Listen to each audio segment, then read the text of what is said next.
Hey everyone, I hope you're doing well and staying safe during this time. If you're new here, welcome to the channel. Like I said, thank you so much for checking me out. If you haven't done so, please make sure to hit that subscribe button just right below the video. Cool, thank you so much. I really do appreciate it. And if you're returning, welcome back. Thanks again for your support. I truly do appreciate having you here. I want to start this video off with this super bullish announcement out of Ripple. I believe this quote right here by Ripple's head of global institutional markets will give you guys a fantastic idea of where this industry is going and why the US needs to figure out their regulations so they are not left behind.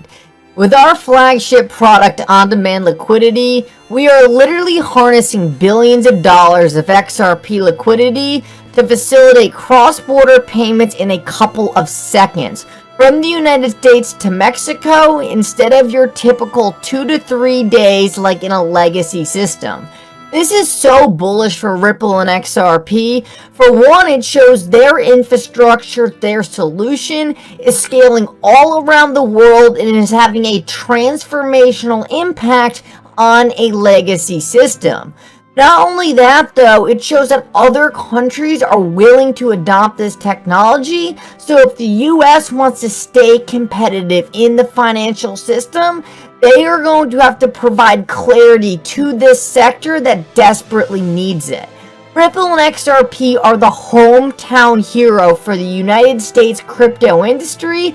I believe it's only a matter of time before we get the clarity Ripple and XRP needs to fully operate in the United States markets. Now, I want to show you guys why the SEC's power grab over the crypto industry might not be going well as Gary Gensler intended it to. So right here we have out of Stuart Alderati. So let me get this straight. Chair Gensler isn't a lawyer, but he once visited a law library. Essentially here, Stuart Alderati is poking fun at Gary Gensler because Gary Gensler is making all these profound statements on why he believes cryptocurrencies are securities, why he believes in his interpretation of the law. It is clear and obvious. Well, Stuart Alderati is pointing out to Gary Gensler, hey, I'm a lawyer and I work with all these different crypto lawyers and we're all trying to tell you that the laws aren't clear at all. None of us know how we can successfully run a crypto business because your agency is failing to provide us with guidance. He's making fun of Gary Gensler right here, and he's saying, so the guy who isn't a lawyer is saying this is all clear, while all the lawyers are trying to tell you that we need better regulations. On the bright side of this though, I think the general population, the lawmakers, and the people behind the scenes who are going to put the players in charge to advance the US crypto industry are starting to realize that Gary Gensler simply cannot be that guy. Bill put out this article and he said this shows Gary Gensler has reached his moment of realizing his power grab and overreach has failed. He is now trying to negotiate what much lesser part the SEC can keep in its role of regulating the crypto industry. Gensler says SEC exploring a shared role with CFTC over crypto platform. So this is a 180 from what Gary Gensler was saying earlier. Earlier, Gary Gensler was trying to say that the SEC should have complete control over crypto and the trading platforms. He is now taking a step back and saying that the SEC should have a shared role. I believe a large portion of this has to do with the imminent defeat he is going to take in the Ripple case. I said, you think Gary Gensler would be saying this if he thought he was about to beat Ripple in court?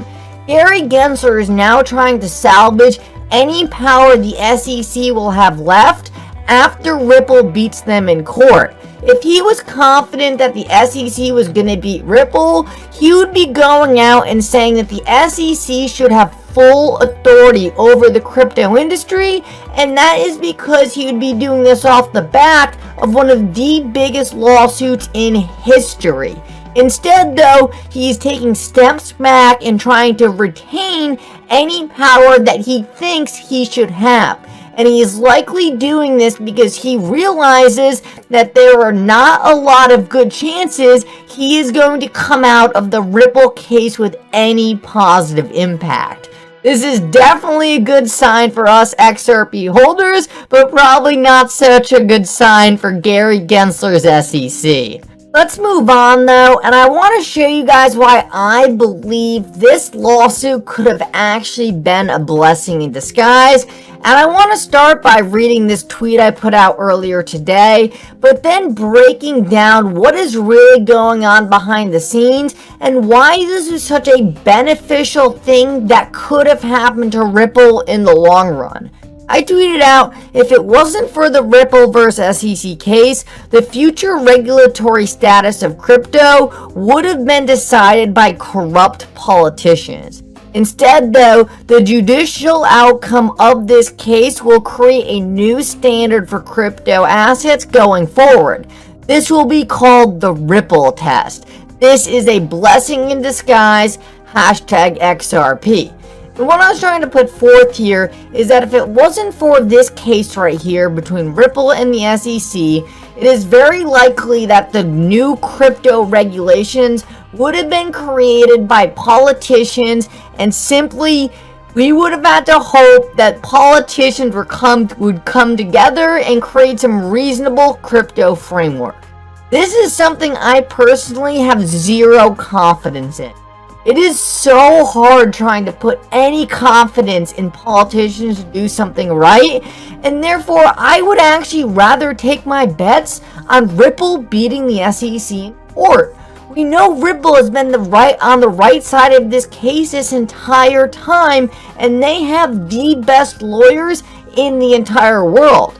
Not only that, but the SEC is piled in corruption. And therefore, if Ripple can create a new standard for the crypto industry to follow by beating the SEC, and we have a fair trial that can provide us the guidance for crypto to carry out its business model in the US, then I think this could actually end up being an extremely positive sign. I mean, think how badly the politicians could have messed this up. I would much rather have this case dictated by Ripple's top-tier lawyers and a neutral judge going against a corrupt government agency rather than a corrupt government agency providing Ripple with the rules they have to follow. This puts Ripple in charge of their own destiny, and I am so confident in everything I've seen the Ripple team and their lawyers doing thus far. And I just want to show you guys this easy diagram to kind of visualize this.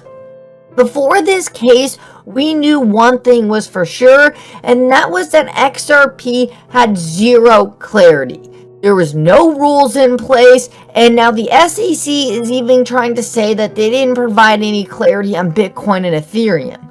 So right now in the US, we've got a big nothing burger.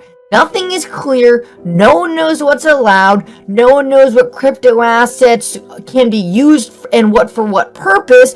It's a giant state of confusion, and that's what's preventing the big money from coming in. They need rules, they need regulations, or they won't be able to touch this. But now, during and after this case, there's literally, if you're assuming that there's a 50-50 shot Ripple wins or loses, this creates a 50-50 shot of clarity or no clarity. This is something that Ripple did not have before the case. Before this case, Ripple had zero chance of clarity regardless of Congress coming together and doing something. But that has not even come close to happening to this date.